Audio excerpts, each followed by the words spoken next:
মেরে ওর হাল বেহাল করে দিয়েছি। এবারে বুলডগটা আবারও আমাকে খুঁজতে এলে ওকে আছাড় খাইয়ে ফেলে ওর দাঁতগুলো ভেঙে দেবো। কিন্তু বুলডগ এখনো আসছে না কেন?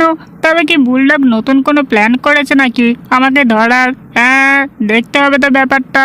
মনে হচ্ছে কিছু একটা গড়বড় হতে চলেছে। তবে কি বুলডগ মরে গেল নাকি? এটা কিভাবে হতে পারে? মনে হচ্ছে ওই বুলডগটা মরেই গেছে। ওরা সর্বনাশ। এইবারে কি করি আমি এখন? এই টম বেড়াল, তুমি আমার সাথে পাঙ্গা নেওয়ার চেষ্টা করো না, কারণ আমার নাম বুলডগ। আমি একবার যখন আমার ছেলের পড়াশোনার জন্য তোমাকেই মাস্টার হিসাবে ঠিক করেছি, তবে তুমিই হলে আমার ছেলের পড়াশোনার মাস্টার। চলো টম বেড়াল, তুমি তো ভালো কথায় রাজি হওনি, তাই তোমাকে বল করে এই ব্যাট দিয়ে সপাট করে মেরে আমার ছেলের কাছে পাঠিয়ে দিলাম। হা হা হা হা।